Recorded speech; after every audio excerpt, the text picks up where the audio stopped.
Let's find out. Well, right now we're doing a cursory check of both team compositions, and we're safe. Everything's fine. Everyone's gonna be okay. You say that now, but this is Anubis where things could change on a whim, just like that. Everything's fine. Everything's gonna be okay. It is second win starting on the offense, and I don't see them, changing off to goats or quad tank or anything fishy at all. They like to start off with a bit more momentum, with a bit more initiative. So yeah, Wub starting on the Genji, where this is one of the points where he does perform quite well themselves. Now this is the big question mark. Suppose will be sticking with the Ana, because they do like to pocket him with the Mercy. So why not just try and go with the Nano Boost where he doesn't have to expose himself? Never mind, he's gonna go ahead and swap off to that Mercy. You thought Ana would get played. You just got baited. That's not Elk in a show match. That is true. That is true. And so right now, GGEA, they've got the double sniper defense here. Fisher on one side, Sharp on the other. We'll see if Second Wind can try and jump on top of either of them. Meanwhile, Sharp going pretty deep in, not using coverage to the backline, instead looking for Shadows.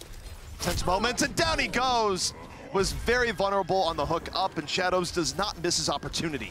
Sets up Second Wind for a 6v5 with Res doesn't come in, but they do roll in. They try and deny the res, but they're a little bit too aggro. Fisher punishes the divers instead, and the opportunity slips through the fingers of Second Wind. A little bit too aggressive, just a little bit too late on that dive. I was expecting that as soon as Moopy and Janitor saw Ponzer use the Guardian Angel to get up there with the help of Bull on the D.Va, they would have instantly dove upon that, but instead they let about half, maybe 3/4 of the animation go off first.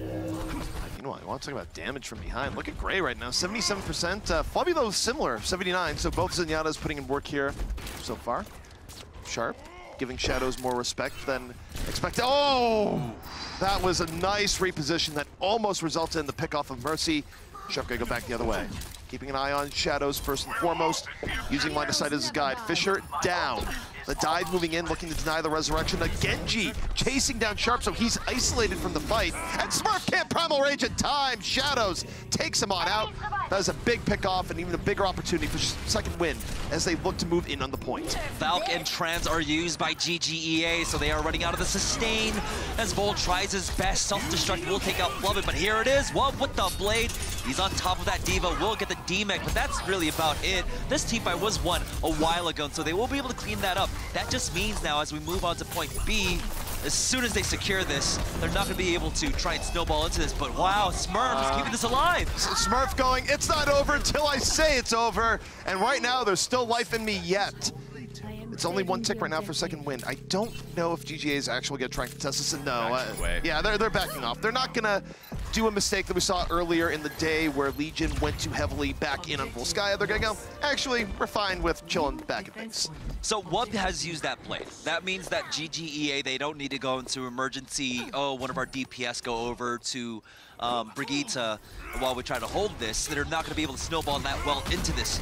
They do have the Transcendence, so they will go instantly pop that in and charge forward. Shadows get the great shot onto Gray. Yeah, I mean, the pick-off on the Gray, that's a much bigger opportunity, but now you have Sharp back on the Tracer, but his load is going to be pretty heavy to carry here as his team is getting ripped apart by the spawn door. Shadows has done his work well as the kill feed lights up with blue members hitting the ground. Sharp Wind lets people love, casts a delay, but can't. Second Wind, a gale striking. 5 minutes left on their bank. Yeah, I didn't think they were going to be able to snowball that hard, but of course, a huge pickoff early on like that, coming out from New Widowmaker, coming out from Shadows, who's having a much better performance right now up against GGEA, will definitely open up the doors, which is why I'm really confused. A lot of teams still favor holding defensively there when they know that a lot of Widowmakers try to make that grapple up, and then they have easy line of sight onto the rest of the members. Why not maybe try to utilize the Catacombs on the left-hand side instead? Yep. GGEA gets punished for that, and so that allows Second Wind to have basically a 5-minute time bank here. Yeah, I mean, it was also just weird to see that escalate as heavily as it did. It was almost deceptive at how much Second Wind was winning that fight, where one pickoff led to another, where it almost felt like Flubby had used his Transcendence a little bit early, but with the extra pickoff by Shadows, that quickly got out of hand for GGA, and well played by Second Wind to take advantage of that opportunity. Meanwhile, we look to the defense, we look to the offense. I can confirm that everything so far is fine. This is going to be a good, clean Overwatch game thus far. We didn't have Sharp on the Tracer, where I don't think he's going to be Tracer for first, but you never know. Yeah, we don't get to see Genji's on the defense on first that often anymore, really. It's, you know, been so heavily populated by Junkrats, by Widowmakers, by Hanzos that this is kind of refreshing to see. So Wub might be expecting to counter Genji and wants to try and deal with and keep him in check instead of having, you know, Shadows consistently try to stay vigilant. No, it's happening. Ooh.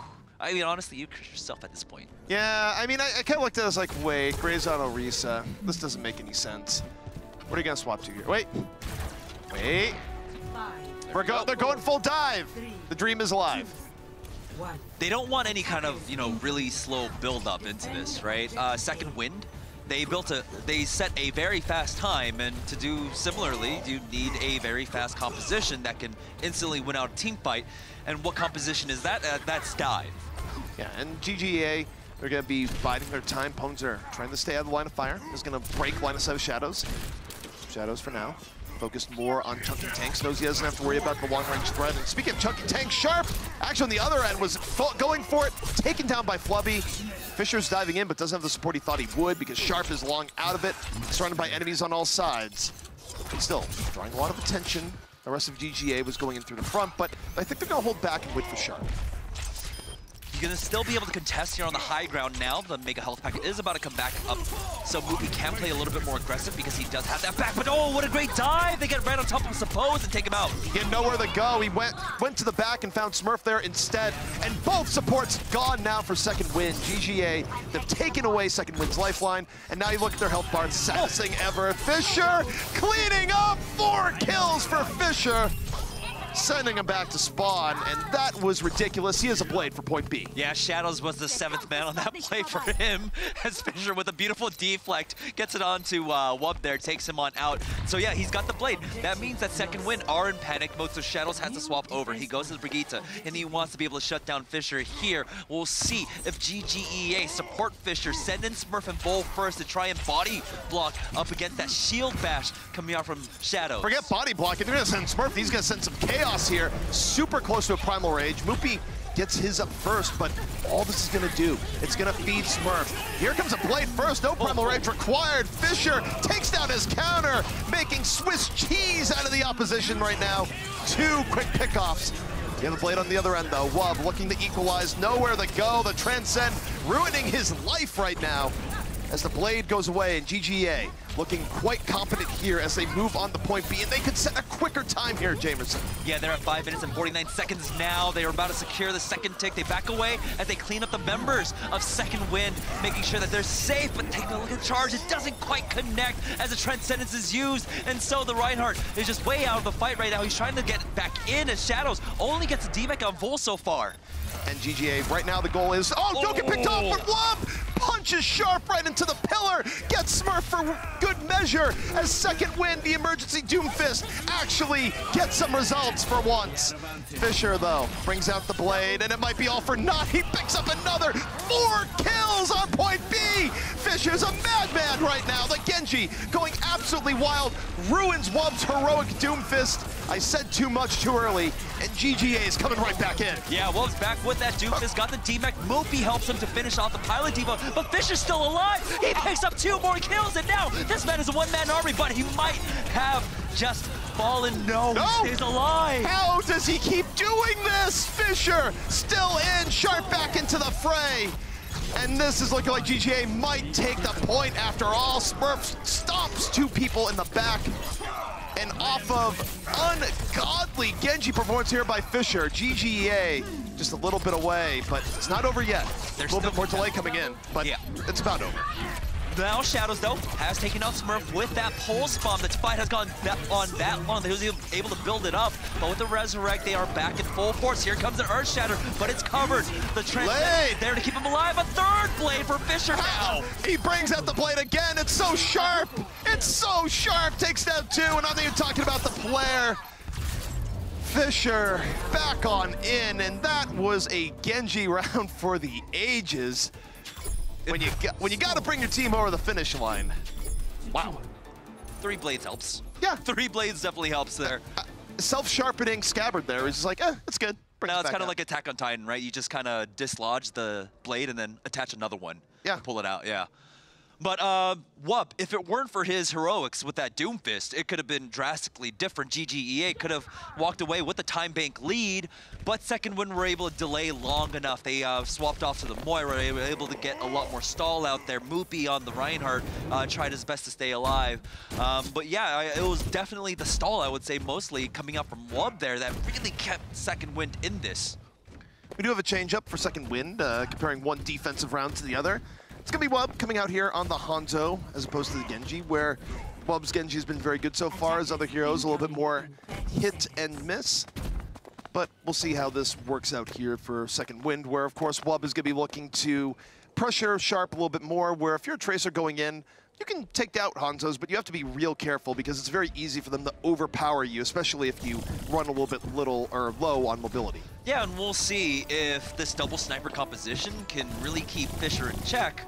They weren't able to do it on their first initial defense, and Fisher was one of the key components actually breaking down point A, where he drew enough of the members away from the support line that Smurf, along with Sharp, were able to just jump on top of them and take out Suppose. So Suppose has to be careful. Moopy has to make sure that he is next to his Mercy at all times to keep her protected. So, as we head into the fight, Fisher going to be working to the back. So much devastation! Delete Shadows in, looking for the Mercy, going, no, don't undo my handiwork. Meanwhile, there was no support for Flubby on the other side because they're trying to keep Shadows alive. Smurf punishing the other opening that has been created by Fisher. GGA looking to get point A rather quickly once again. Yeah, GGEA just completely understanding, hey, the Mercy's going for res, dive onto another target, and they do, taking out the Zenyatta. So, just like that, a little bit quicker this time around, GGEA will go ahead and crack open point A, move forward to point B. Fisher doesn't quite have his blade yet, but he doesn't really need it, as he's already proving quite deadly on this Genji. I mean, right now we got 3 blades in one fight last round. Give him, like, I don't know, 10 seconds heading in here. Of course, it's a little bit different when a team is not in full panic mode, so it'll take a little bit longer, but they're actually damage boosting Fisher here just really to get the ultimate up earlier, because he's focusing tanks that he's not going to be able to take down, but is going to get him his ult just a bit faster. He's at 77% right now. Smurf dropping real low. He doesn't have his Primal Rage quite yet. Does get it in the nick of time to pump it. Primal Rage in the low ground as Fisher is now getting focused down, but the Valkyrie is there, keeping everyone topped off. Ponzer kept him up. Now the blade is about to be in motion once more, and can we get treated to the same movie once more? Oh, down he goes! Wub gets the arrow right to Fisher, stops the movie from happening, and the better part for him too is that Fisher actually invested the blade. However, it's not Second Wind out of the woods here yet. Sharp and Bull still on the point, regulating respawns as they come in. We are once more in a back and forth brawl, but Sharp and Bull standing strong and working their way to that first tick as reinforcements from GGA start moving on in. Now they are still delaying right now. Janitor is here. It's Moopy this time with the Doomfist to try and stall this out, but Sharp, he is on his Tracer. This is the man who really went toe-to-toe up against Who Are You on land, and he was showing off why at this point. Bull cleaning up Suppose with that self-destruct as Sharp chases down Moopy. Transcendence is used, but there's only one member they're trying to keep alive. Well, we were going fishing before, and now we're looking at Sharp just punishing Second Wind with Tracer cleanup. We like about talking about how Reaper is a garbage man at times, but Tracer not far behind. Sharp is picking up the scraps. He's licking his chops, and Second Wind is soon to be off the plate, as that is going to be the third tick going the way of GGEA. We're gonna head into another round. This keeps happening on Assault tonight. I mean, you got Volskaya and Anubis in our map pool, and both of these maps notorious for these extended rounds. Minute and 51 seconds, that's what's in the time bank for GGEA.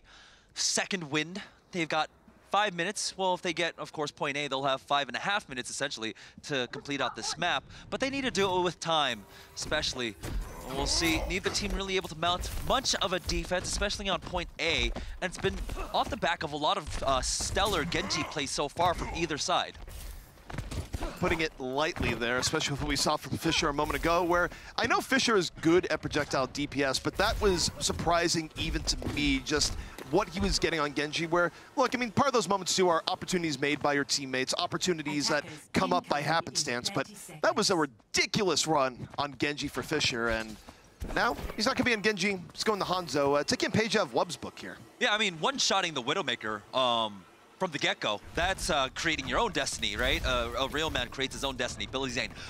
And so now, EA looking to complete this out, get the third map, get the win underneath their belt. Second win, still struggling right now. Wub, will he be able to crack this open once again with that Genji? Shadows is still on the Widowmaker, and so it could also come down to him. Well, Shadows definitely had a good opening before, challenging Sharp in a way that, you know, he did at times at King's Row. So we'll see if he can find that. Oh, well, Gray finds it first. Gray's just like, I'm Jonak. Oh, you saw that too. Shadows just zooms in, all the orbs coming right at his It's face. like, no! Yeah. I mean, I saw my life flash before my eyes at that moment. I kind of got flashbacks to the guy in the Austin Powers movie that got run over by the steamroller. Like, time slowed down as Shadow saw his doom approaching. So that's a great way to really slow down second wind, GGEA with a very proactive defense now. Fisher and Sharp with the double sniper duty. I like how right now they are changing up the usual angles, right? Generally you have like a Widowmaker, there we go, going for the high ground while the Hanzo possibly stays on the low. Got him. Shadows once again punishes Sharp. Now, this is going to put Ponzer back. Ponzer can't be healing the front line if he's going to go for the res. Right now, he's going for the healing, which means Sharp is going to be back in the fight. Look at the angles that are being controlled by second wind now, because two members are down for GGA. Smurf, gonna try and buy some time. Oh my god, he actually got Flubby in the back. His Zen sense was on point. GGA does have an opportunity to bring things back with Fisher. Under fire, still getting healed. How is he still alive? The healing keeping him up. Meanwhile, respawns have come back in. GGA is flipping the fight back over. Oh, Shark missed an easy one, and now he's gonna have to contend with Shadows. I'm surprised that he was actually able to bring Shadows back into this, unless Shadows respawned, ran back, died again. And now it's still going in favor of GGEA. Second win are going to be thwarted on this next attack. So now Fisher should have died. Just to be clear, I know there was good healing, but he needed to hit the ground, and the fact that second wind didn't finish him caused so much problems. The Mega Health Pack definitely helped him survive for as long as he did, but, you know, being able to draw away a DPS in the main tank for that long, that was crucial. Now, Wub does have the blade, but he's got the pressure of Smurf on top of him. Wub right now looking for any opportunity, can't get hit by a sniper. Waiting for the opportunity to be right. Now, he knows that Gray is a Transcend, so he probably doesn't want to use it immediately, but guess what? Now, in terms of opportunities, Boopy's already gone. Sharp looking for his counterpart. Shadows, oh, but it's Wub! The blade is out, gets down two, both DPS for GGA out of the fight. Wub gets blown up, wasn't able to turn the corner quite quickly enough, and the tanks for GGA keeping the fight in progress. A res coming up from Ponzer, brings Fisher back in. And GGA, 2 minutes and 16 seconds left to hold. And now this is the defense that we've sorely been missing on our assault maps tonight. GGEA really slowing down second wind. Now they do have to back away. They're waiting for some more respawns here. But it's gonna be Fisher now. Oh, his Dragon Strike gets eaten up as he's backed up into the corner, taken down by Janitor. Janitor threw that Dragon right into the garbage, and it wasn't too happy to say the least. Sharp going for Flubby in the back, checked by orbs directly to the face, and look at the healing, keeping Flubby alive. It buys time, but perhaps not enough. The Ticks needing one more here as GGA gets control of the point a little bit more, but Boopy punishes Sharp, stops him from doing that point-blank attack, and second wind reinforcements coming in, but Gray isn't yet sated. Moves in, gets the pick-off, goes for Transcend. Is that side Shonak there from the other day? Oh, and that was crucial because Smurf was able to make it onto the point too. And so they were able to fight a man down because they had a sustain there. And so, despite all of their efforts, despite everything thrown into that fight and how long it worked out, second wind only secured 2 ticks. Now, coming to this next fight, Wub might be able to build up another blade. Ooh, that's a great pick-off. Shadow's going down. Suppose going down too. Sharp punishes the res. He was right there to finish what Fisher started. Fisher might be out of the fight, but look at the Zen pressure. Flubby, nowhere to go, nowhere to hide. Sharp, no one's even looking at him right now. His tracking, rather precise. A pulse bomb loaded. Gonna wait for Diva to turn, get Shadows, and you can't let Sharp have this much room. It's just not gonna work out for you. As they clean up Janitor, Second Wind will have one more opportunity for point A, but this is where they really put themselves into the danger zone. Even if they somehow snowball into point B, it's looking like they're gonna have to do it all in overtime. And so everything are just coming up roses for GGEA. Looking good for GGA, and look, I mean, 4 ults on deck, Second Wind looking absolutely drained. They need Wub to have the Blade of the Gods, and look, Ponzer, his Valkyrie's about to be gone. Oh God, Flubby just got removed from the game. Sharp's tracking on point, gets some pose on the other side, and Wub doesn't even have a chance to bring out the Blade. Who knows how deadly it might have been. But GGA, on the second defense, they look far better. Sharp having the time of his life. And it's going to be GGEA taking the series 3-0 over Second Wind. And hey, for the Blade, better late than never. Well, dragon for dragon there, but it's not going to be enough. And so GGEA, with a third map, will go ahead and take the series. And now it's about extending the map differential for themselves, try to secure this 4-0 up against Second Wind. I think that I kind of want a new buddy cop series called Fisher and Sharp, and I just want them to be destroying everything. Don't you guys think? I think that would be great. Also, I think today has been a breakout performance by Fisher overall, where he wasn't playing badly the last 2 games GGA was in, but maybe it's the fact that Sharp is such a threat that's been opening him up, but he has been playing on another level today, and it was pretty entertaining to watch. That was a very good run of Genji, to say the least. Yeah, and it's so great to be able to play a Genji, especially when your dive partner is Sharp on the Tracer, who is one of the most formidable Tracers in all of Contenders. You know, he was up there with Who Are You, especially when we were on LAN. Ultimately, you know, Zachary was able to win out that for Fusion University, but here we go. You see the immense difference that they make when they bring on Sharp.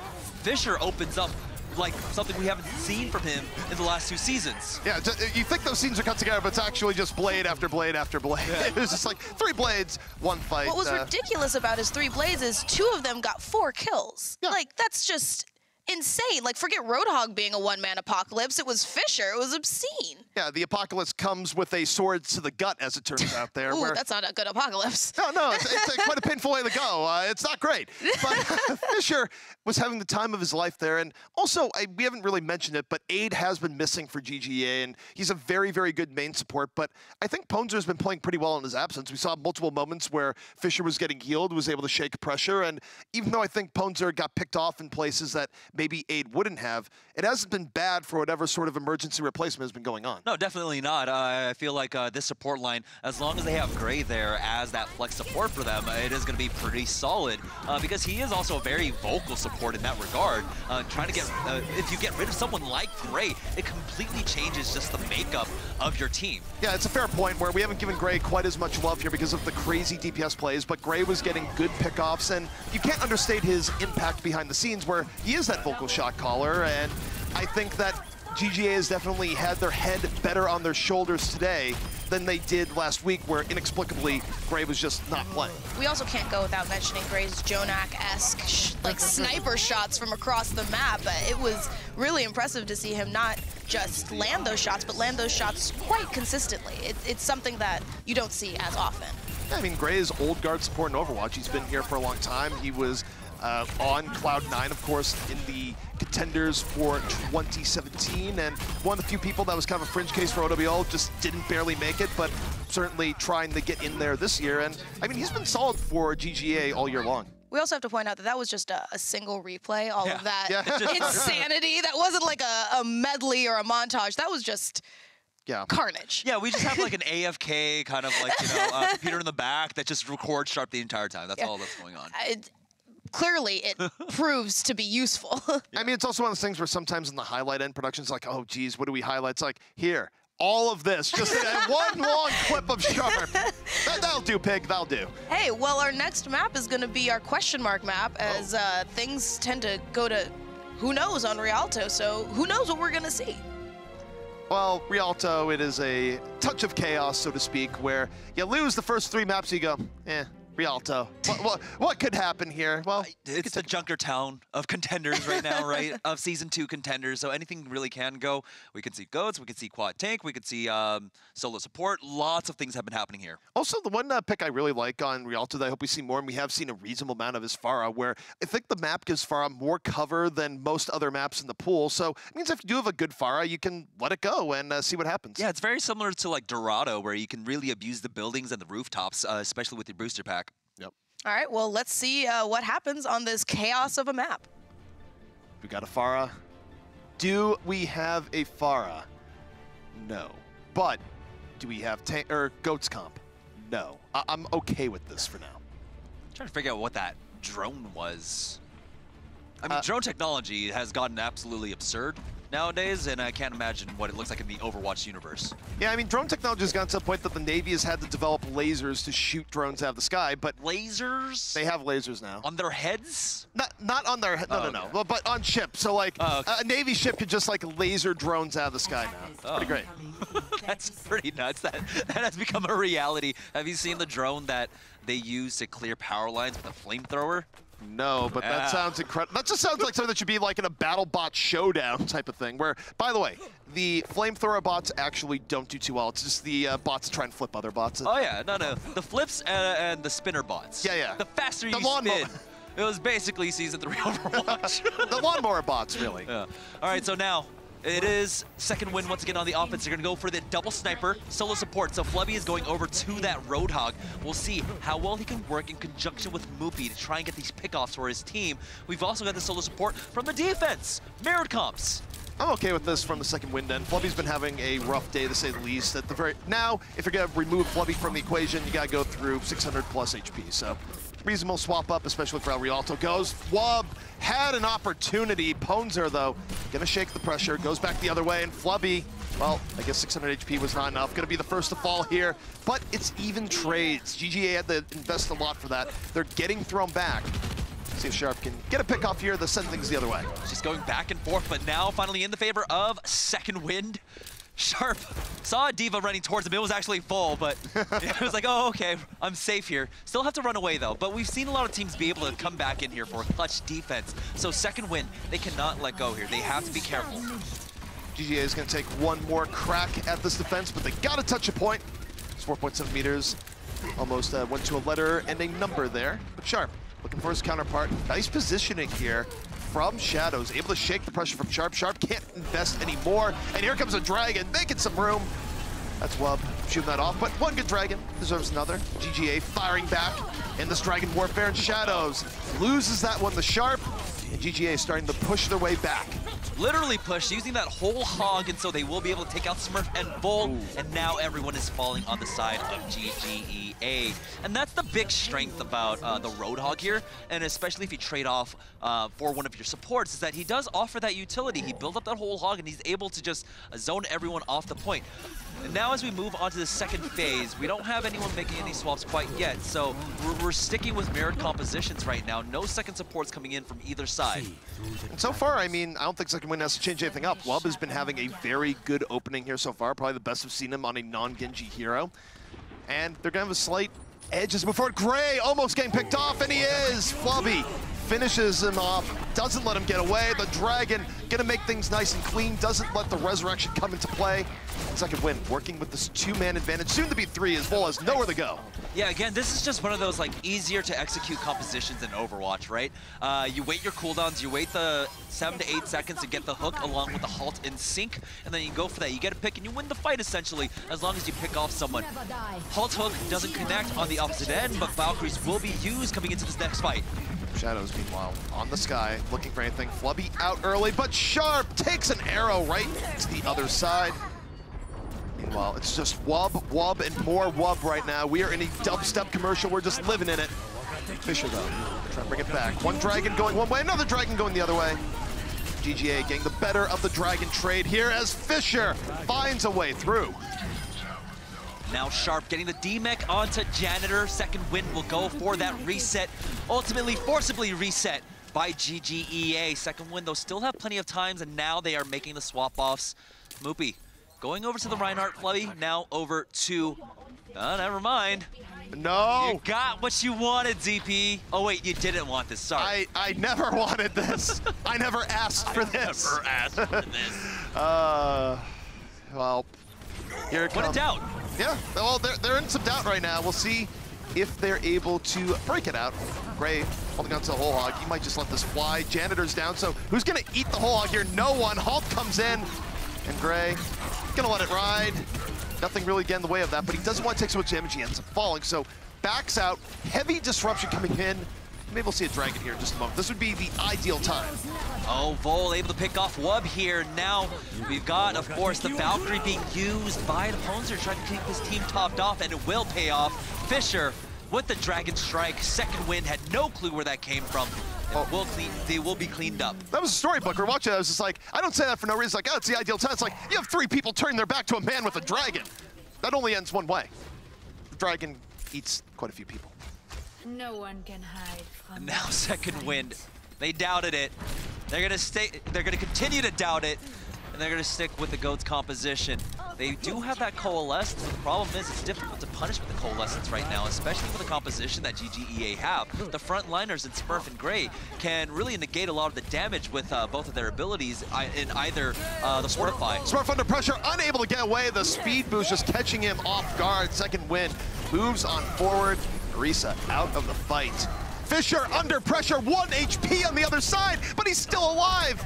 Buys enough time for Sharp to come in off the flank. Now it all has to be about Sharp. Graviton in, Moopy brings Vol onto a ride. Looked like something out of a wrestling maneuver there.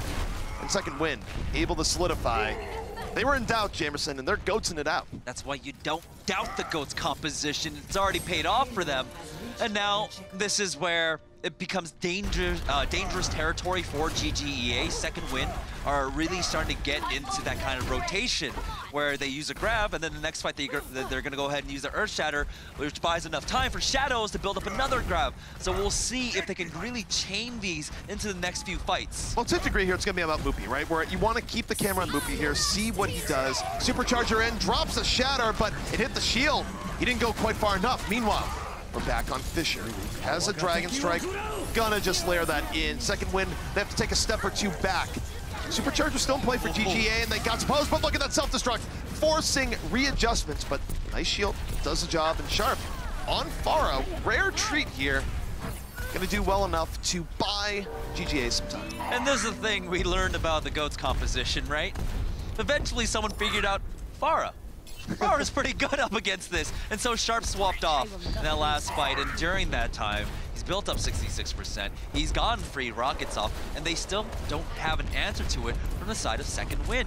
If Sharp plays this correctly, he's going to be out of range of everything except for the Coalescence. And more importantly, too, is that Barrage is actually surprisingly effective against GOAT's comps, where you have people really close together. They don't have an instant option to deal with it a lot of time, but self-destruct, gonna deal the damage. 2 supports down. Not really gonna be goatsing it out when you don't have a lifeline at this point. We're gonna be down to our final minute 14 for Second Wind here, where they've been getting such a brick wall here, Jamerson, that they might want to consider changing things up, as Sharp lays Barrage into the back, but pays the price, still probably enough to hold. And that's the thing, though. After you go from GOATs, what do you swap off to? Second Wind now will push forward. They've got the Graviton Surge. It connects. They clean up 2 members. Gray is going to try his best to fight back into this, but now it's just the Lone Hog getting stunned up and taken on down. Second Wind will continue this push. That was really weird how they were able to fight that through. The DPS part of it able to do enough for the frontliners, because they lost both supports early on. That should have been easier for GGA. That's why they didn't use ultimates immediately, but quickly turning against them. Hold on, and buy some time. Ends up sacrificing his D.Va for the cause. Now the other 5 have to move in V6, but you look to Moopy. He's about to have the Earth Shatter up here. Yes, Fisher has dropped the Dragon, but look back on the side to Moopy, where he has the Shatter up. Down he goes! An arrow before he can drop the hammer, but the self-destruct, and for some rotations on the other side, takes down Fisher. The Dragon threat is gone, and Second Wind consolidating on the payload. Look at it, get fire in the hole. Sharp and swap to Junkrat in the interim. Only gets 1. And it's on the edge, but GGA is starting to fight this one back. Yeah, they've got the coalescence. They're trying to stay topped off. Suppose takes out Gray, and now it's just Sharp along with Fisher. Another Graviton Surge came out. Oh, what a shatter. Eaten, but there's the Earth Shatter. That can't get blocked by the Defense Matrix, and now they will take out Smurf, and they're struggling, our GGEA, to stay on the point. Coming in one by one, emergency Doomfist out from the Ponzer. Takes the uppercut to the skies, but it's all for naught right now. Second Wind able to reestablish where it was looking dicey for them for a moment, but GGA's last gasp, not quite enough. They did, however, drain all the time off the clock. Yeah, and that's what we see out of the GOATS comp a lot of the times. If it slows down in momentum once, that's where it's difficult to rebuild that same kind of momentum, but off the back of Shadows just been able to really turn around a team fight with a Graviton Surge and then carry that momentum into that last phase, that last stretch of Rialto there really worked. But, of course, they did it in overtime. It was a hard-fought battle the entire way through. So GGEA, they can, of course, take the initiative here and try to get the time bank advantage up against Second Wind. Yeah, and I mean, we'll see what GGA decides to run here, if they run GOATS v counter GOATS, or they run something a little bit more nuanced. Right now, they might be heading down that dark path. Nothing dank about it.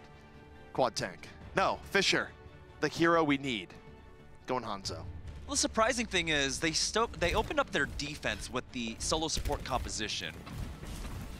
And right now in the offense, they are hovering over just a regular one without a Mercy, though.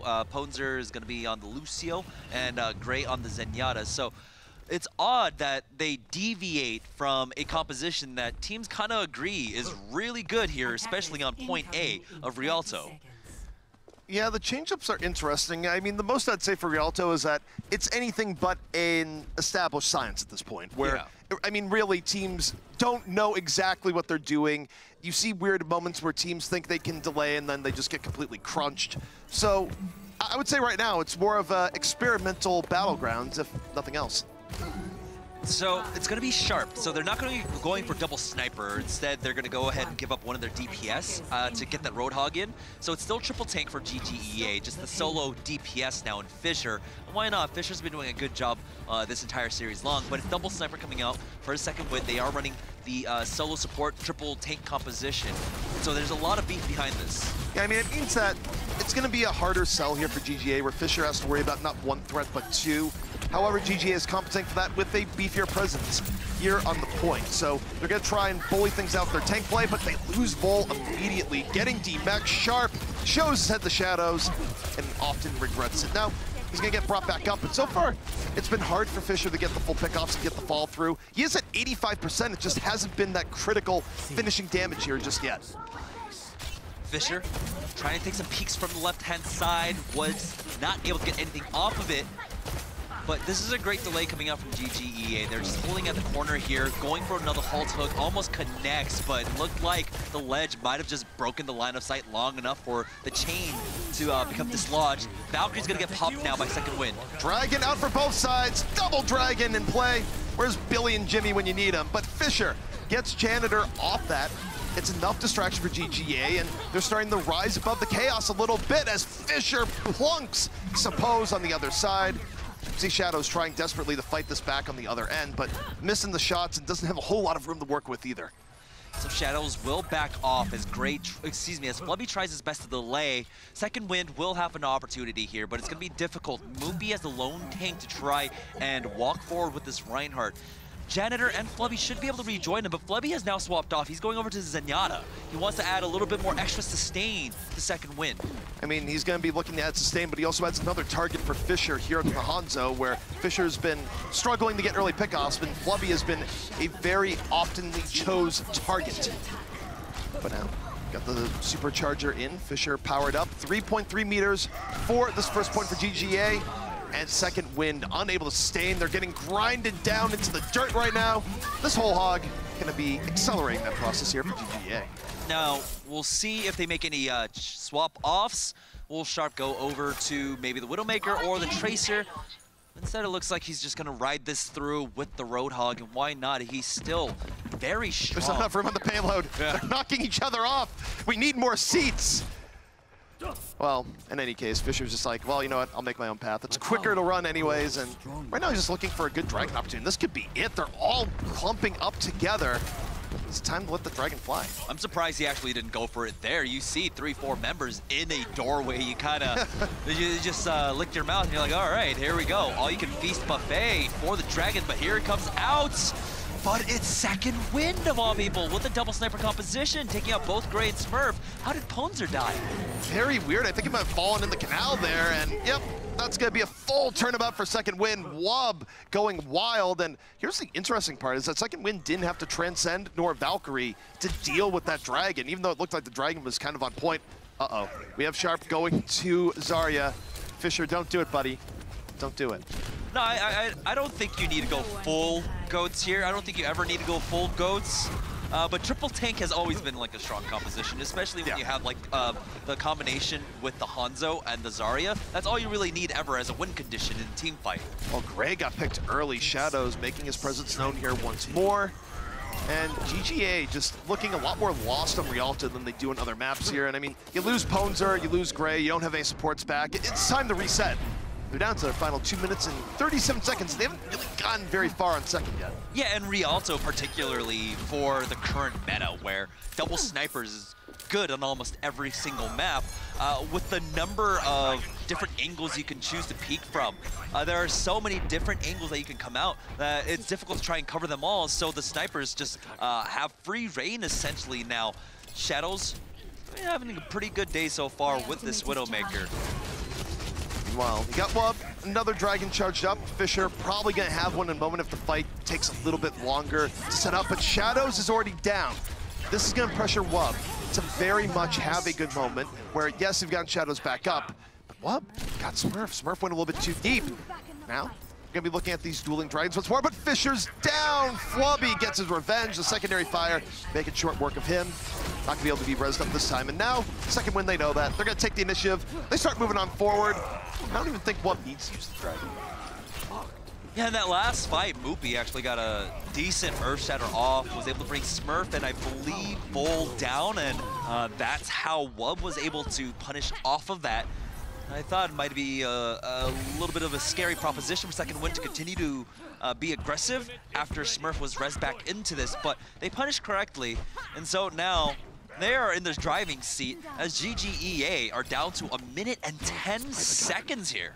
Yeah, it's down to a minute, and guess what? Get me run into a grinder where Janitor can drop the Graviton, Wub can just mix it all around with the Dragon on top, and the way GG is running, they're all pretty clumped up here, so the only way they get through this fight cleanly is if they somehow pick off Janitor earlier. Janitor just sort of whiffs the Graviton, but Smurf already down.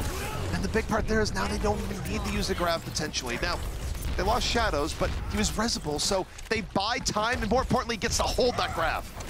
They get to hold the Grav, and now they no longer have to worry about Smurf's Earth Shatter. So Moopy, coming into this next fight, he is a lot more free to actually try and be aggressive with it. He doesn't have to be worried about that at all. Here comes the Graviton Strike, here comes a Dragon Strike. Easy getting off of it. Gets full at the very end. Not as devastating as it could have been. The Graviton, I think, was a little bit preemptive, which means GGA could bring this back, and they are. Second wind went a little bit too deep. They had their victory condition, but I think Janitor was just a little bit over-eager. They could have held it a bit longer. Now GGA, heading into overtime, gets an extra life here on Rialto. And second wind actually committed a lot into that defense because it wasn't just the Graviton along with the Dragon Strike. Moopy went for the Earth Shatter and got nothing of it. This could have been a great tool to use for this retake now. As he charges forward, he doesn't have much of a shield. He's just getting burned down. Fisher is able to finish him off. GGA, new life coming in them yet. Graviton out the other side, keeps Reinhardt in, resurrection or no. And now this momentum they were looking for. Sharp exploding and suppose, gets the double kill, and GGEA, their backs were against the wall. They've bought themselves a minute 20. Something about Rialto and teams just not able to execute with their ultimates quite correctly, or just getting way too aggressive on their defense. really coming to bite. Second win in the behind. Now, Sharp No one can looking hide. to possibly swap off from this Widowmaker. I would like to see him go for the bar now as we have second win going over for the Goats comp. Earthshatter doesn't connect with the Smurf, but here comes a Dragon Strike. They went so far trying to push Smurf, but they forgot that, oh, this is a tight corridor, and that's a Dragon. The Dragon effectively getting 3 kills. They end up activating GGA's trap card, and now GGA one fight away from getting that 4-0. And to your point, Sharp did swap. He's now in the Pharah for the last bend. And now second win, they have to change things up too. So Shadows now goes over to, of course, that Widowmaker to try and deal with her. But again, that just breaks down the composition of the Goats comp. If you don't have that Zarya, if you don't have that third tank, the Moopy is that much more vulnerable. Well, speaking of Moopy here, you see Fisher on the back line, laying damage into the tanks from behind. Sharp, even though he got picked off, gets brought back up. And now Fisher is just buying time for yet another Dragon. GGA is still at a full 6. Second win, getting pushed back. The Earthshatter doesn't do much of anything. Smurf, a little bit overeager. Mercy out of the fight, but the Dragon gets eaten! Chomped right up by Janitor. Another Dragon added to the garbage as GGA is struggling to make their way through. Overtime's in progress, and second win might be denying that 4-0 after all. Second win can walk away with the moral victory here. Never give up, never surrender. And since they didn't, they will be adding on a win in their map column there. But still, it was relatively close up until the end there. I think there must be like a brain scrambler on Rialto, because like you said, people forget how to use their ults. It just seems like team comp just disintegrates. Everything goes to heck in a handbasket. But it's interesting. It's always fun to see Overwatch a little bit change it up. I think it's a testament to how people, or how good people have gotten in various different situations on established maps, where you know that if you see a guy at a certain corner, they're just like, I'm actually going to approach this in a different way. Yeah. Whereas Rialto, you don't have those reactions built in yet. You're still getting used to the map. You haven't played it that much unless you're playing a bunch of ladders. So I think that judgment for players and how they handle fights in Rialto, it's not there yet. It's going to take some time to actually get there. Also, right now as a Reinhardt, I've been calling out a lot of the Reinhardts for missing their Earth Shatters, and it is because, you know, you're almost always in a panic situation to try and use it. I think I found, you know, a 0.1 second window where I can use it. I'll definitely try, because in any other time, you're just being controlled. You're getting bopped around by Brigittas, by another Reinhardt, by a Pharah using the concussive blast. So anytime you think you see a moment, you just got to go for it. Otherwise, you're holding on to it the entire time. So better to use it than to lose it. Right, and that's what's so great about games like Overwatch, that keep adding heroes, keep adding maps. You'll never see the same game. Once you think that one person or one team really knows a map like the back of their hand, here comes Rialto throwing a wrench in their plans, and now they have something else to learn, and we keep seeing new strategies. We keep seeing teams have to learn on the fly and adapt. You know, that is a good part about Overwatch, sort of forcing teams to play on these maps compared to how it used to be. I remember the good old days. A new map would get added and teams would be like, no, we're only playing Kings Row in Hollywood. You can't make us play anything else. I remember, and when the ban system, right, was like first drawn in, it was always Anubis Volskaya. like those are always the first 3 bans. Like, I'm pretty sure going back to the old weeklies, we didn't play assault maps for the first 6 months. They were not super well liked, but obviously times have changed, and Shadows definitely more of a breakout game here, where it wasn't the dominance against him from Sharp that we saw in some of the earlier maps. And also for Wub, I think both Shadows and Wub probably had their best map all series long here, and it shows that there is potential with this team, even if they haven't always realized it. Right, I feel like Shadows and Wub are the two that we can really focus on to watch out in the future and watch them grow and watch them improve. Yes, it was a little bit of a beating, a 3-1, but hey, there was that one. It's still a little bit of a beating. It's still good. It's still good. It's still good. yeah, and especially for Shadows to be able to really, you know, try and take it to Sharp and, you know, go mano-a-mano up against one of the better Widowmakers so far. I mean, Sharp is looking fantastic, but Shadows also held his own up against it, and this is a region, North America, where we do run a lot of Widowmaker. There's so many people that you can name, Zachary, Buds, everyone. Almost every team has that Widowmaker ace, and so for him to be able to hold his ground, you do have to, you know, take that as a victory. Absolutely. I feel like for someone as, you know, well-known as Sharp, being such a great player, to see those headshots on the impenetrable Widowmaker, it makes you probably feel good about yourself. It was a little bit weird looking at Sharp over the course of the series, where it almost felt like reverse Corey, where Sharp started out looking untouchable on Lijiang and still played well throughout the series, but definitely had his weakest map overall here. Whereas for Corey, he has his weakest map generally on map number 1 and then grows in power as it goes. So sort of an interesting dynamic between the two. They're the different Widowmaker bell curves that you got. Or is it really a bell curve? No. I'm bad at math. No, the bell curve like is at the highest in the middle, and then you have the is. extreme outliers on both ends. That's so. whichever graph it is. I'm not a mathematician. I was a theater it's a pie major. chart, who knows? Maybe it's even a bar graph. I'm not quite sure here. Well, let's take a look at who we have in our standings here as we have wrapped up our Group A matches today. In the first two, we have Fusion University and Gladiators Legion coming in at 3 and 4, GG Esports Academy and Mayhem Academy. And despite their win today, we have L&L, Last Night's Leftovers, coming in at 5, and down there we got Second Wind coming in at 6. It's not looking good for Second Wind, but the surprise upset today where Legion end up dropping the L&L has basically torn things wide open. It means that that number 4 spot is actually obtainable now for L&L, where before it was looking like we had our sort of anointed 4. L&L has a real opportunity, but the sort of thing that they have to watch out for is that they're really behind in map score, and for now, that could be the difference between getting a spot in the playoffs and going home early. Yeah, and earlier today we were discussing, you know, how this standing looks, and it didn't quite look right with, especially with GGEA there in the 4th spot, but now it is looking a bit more like home, and that's what we were expecting there. Right now, of course, Fusion University standing out up top with that 3-0, so it makes sense. They are last season's champions, and they're looking every bit the part. That's good. It's